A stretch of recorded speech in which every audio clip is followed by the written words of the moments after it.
नमस्कार, gold spot में आपका स्वागत है। मैं हूं मनीषा गुप्ता। आज बात करेंगे कच्चे तेल की, जहां पर 3 दिनों की तेजी के बाद हल्की सी मुनाफा वसूली आज यहां पर ऊपरी स्तरों से देखने को मिली है। आपको बता दें कि पिछले हफ्ते की 10% की गिरावट के बाद इस हफ्ते अब तक 7% की तेजी कच्चा तेल ऑलरेडी दर्ज कर चुका है। साथ ही बात करेंगे सोने चांदी में, जहां पर भी मुनाफा वसूली देखने को मिली है। यहां पर इस बार की यूएस फेड की रेट हाइक तो 50 बेसिस पॉइंट ही हुई, लेकिन आगे जिस तरह की हॉकिश स्टेटमेंट्स या गाइडेंस हमने यूएस फेड की तरफ से आते हुए देखी हैं, उसका कुछ डर यहां पर सोने और चांदी के बुल्स को नजर आया है। साथ ही बात करेंगे गेहूं पर। यहां पर भावों में घरेलू बाजारों में लगातार तेजी है। अंतर्राष्ट्रीय बाजारों में अगर इस साल की बात करें तो करीबन 2.5% की गिरावट के साथ यहां पर कारोबार है। सरकार के पास जो स्टॉक है वो भी पिछले साल के कंपैरिजन में ऑलमोस्ट आधा है। क्या रह सकते हैं आगे इसके भाव, इस पर भी बात करेंगे। लेकिन शुरुआत यहां पर आज सोने के साथ करेंगे। हमारे साथ जुड़े हैं कोटक सिक्योरिटीज के रविंद्र राव, केरिया कमोडिटीज के अजय केरिया, साथ ही कामाख्या ज्वेल्स के एमडी मनोज झा हमारे साथ हैं। ब्रेक के बाद गेहूं पर बात करने के लिए roller flower mills association of India के प्रेसिडेंट प्रमोद कुमार एस हमारे साथ जुड़ेंगे। लेकिन सोना आपकी स्क्रीन पर लेके आना चाहेंगे। और कल 1820 का हाई बनाने के बाद 1790 तक के लोज हमने आज यहां पर फिलहाल बनते हुए देखे हैं। काफी हद तक यही हाल चांदी का भी है और इस हफ्ते लगातार हर रोज बढ़ने के बाद आज यहां पर मुनाफा वसूली है। रविंद्र, सबसे पहले तो कैसे देखते हैं ये लेवल्स? और माना भी जा रहा था कि जिस तरह की तेजी है, एक बार यूएस फेड की मीटिंग हो जाए उसके बाद मुनाफा वसूली आएगी, एग्जैक्टली वही होता हुआ दिख रहा है। Good morning Manisha.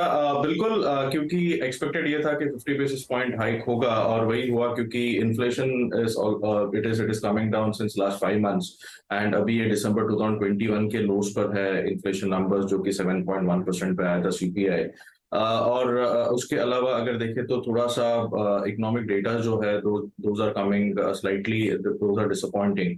तो उस वजह से ये एक्सपेक्टेड था कि जो इंटरेस्ट रेट हाइक का पेस है वो स्लो डाउन होगा, और एग्जैक्टली वही हुआ। थोड़ा सा एक्सपेक्टेड ये भी था कि शायद फेड थोड़ा सा डॉविश साउंड करेगा, बट वो हुआ नहीं, क्योंकि इट वाज मिक्स्ड।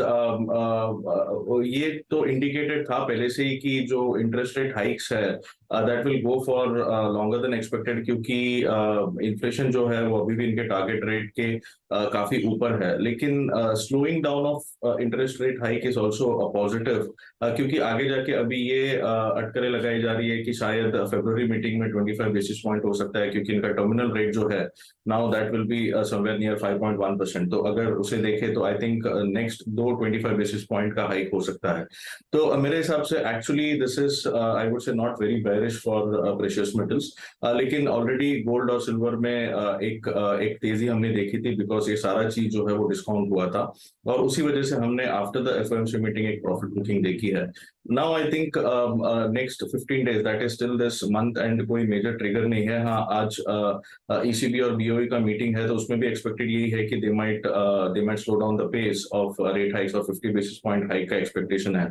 तो मेरे हिसाब से अभी थोड़ा सा प्राइस लेवल, प्राइस एक्शन के हिसाब से गोल्ड चलेगा। जो मैं पहले भी कह रहा था, 1825 का जो लेवल है कॉमिक्स गोल्ड में, दैट इज वेरी क्रूशियल। वो एक डबल टॉप है, उसके ऊपर अगर सस्टेन करता है, उसके ऊपर क्लोजिंग आ जाता है, then I am targeting somewhere near $1884। अगर वो नहीं होता है तो फिर there is a possibility it might correct somewhere towards 1780, which is the immediate support.